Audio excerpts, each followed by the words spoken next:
Hello and welcome back to day 13 of my Solve the Exit the Game Advent Calendar. Let's start by having a look at the story as I do each day. So there's a storybook and a hints book. So hopefully we won't need a hints book, we'll get rid of that. And let's have a good look at the storybook and find a story for December the 13th.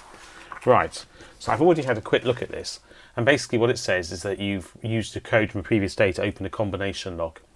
And inside the room that it opens, there are various unfinished board games, including the unfinished game of Catan. It says here, you check it out, it doesn't seem to be clear who will win. And there are other games, City, Country, River, and a tricky chess problem, a memory game on the table, and a shelf full of exit games. Though you have no choice but to look for the next clue, and you find it behind the box of a beautifully illustrated adventure game. Quickly, you pull out the cards and try to interpret the strange symbols on it. Would all of the half-finished games around here have something to do with it? And they are... Yes, there's pairs, aren't there? 2 pandas, 2 foxes, 2 squirrels. So this gives me pairings of things. The rest is blank. Let's have a look at the box itself and see what's behind door 13. So yesterday we worked out it was right by here. So now it's time to open it. And here we go. Right, blank on the back of the door. And the riddle card M. Let's see what riddle card M has to say for itself. Right. Do you want to play? So pairs equals shade in, I'm guessing. 2, a house. And then 3, something to do with a chess game, you shade in. But okay, let's progress and have a look inside the room and see what's in there. Oh no, look, there's a chess set right inside, or a chessboard I should say. And there are lots and lots of pawns. They're all black, all the figures are on the white squares. And there's a knight, a king and a queen. Oh, and a bishop. What was on this card? It shows the 6 types of... Yeah, okay. And then on the bottom of the floor is... Oh, look, there's Settlers of Catan, one at the front. What's on the other wall here? Oh wow, this looks like quite a lot of information to take in. So there's the house symbol. Town, Edinburgh. Okay, there's missing information. Country missing. Well, it's in Scotland or Britain or the United Kingdom, depending on how you... what you mean by country specifically. River Elba. Okay, the Elba is not in Edinburgh. So these are not things that go together. Animal elk, or not normally anyway. Inverness. Okay, also definitely not in India. River blank. Animal iguana. Let's just fold this little tab there out of the way. And then we have Glasgow with Greece, a blank, and goat. Hull with Hungary and the Humber, which is a river in England. And blank. And Truro, which is in Cornwall in England. And then Taiwan and the Tay, which is a river. And the tortoise. They're not things that necessarily go together. But they do all start with the same letter. So that must be the connection. E's. So we're looking for a country beginning with E, a river beginning with I, a river beginning with G, an animal beginning with H, and then nothing at all on the bottom line. Well, that would be my interpretation of this chart. So for example, a country beginning with E could be Egypt, or Ethiopia, or Eritrea, probably some others. River beginning with I, the Indus. Isn't that a river, isn't it? River beginning with G.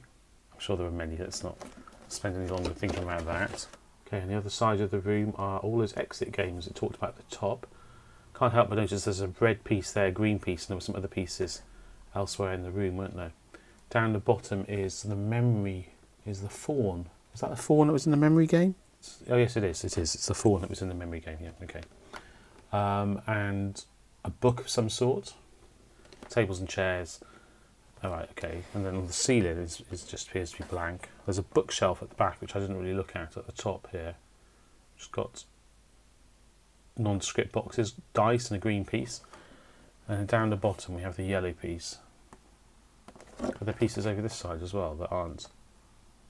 No. What's at the top there? Some boxes that appear again to be nondescript. Alright, well let's have a look at this then. So my first thought is to look at the step 1 on the riddle card, which appears to be saying to shade in pairs on this. Okay, I've got it now.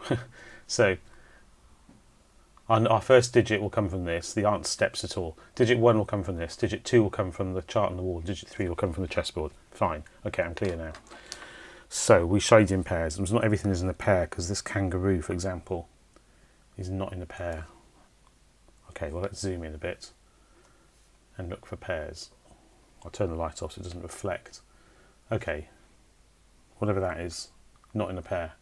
Bunnies in a pair. Okay, squirrels in a pair. What is this? Monkey in a pair. It's going to be no, I was going to say it's going to be 3, but it's certainly not. Badger, no. Fox in a pair. It's a 5, is it? Elephant not in a pair. Pig not in a pair. Panda in a pair. And then, oh, okay, it's an 8. A 6. I'll get there eventually. I'll just mention all the digits, and then, you know, whatever's left will be the correct answer. 6. So we've solved our first digit there. Right, and then for number 2, well, I mean, we worked out it was about the initial letters, and they read them down. They quite clearly spell 8, E-I-G-H-T. So I think I already thought way more about that than I needed to. So I reckon that's an 8. And then about that chessboard, what have we got? Shade them in.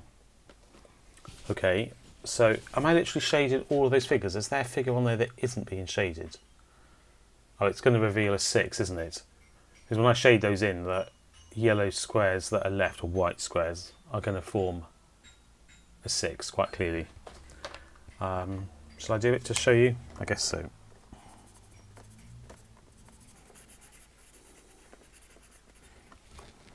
There we go. That's not very neat. My pen didn't seem to write very nicely on the shiny surface. But anyway, there's a 6.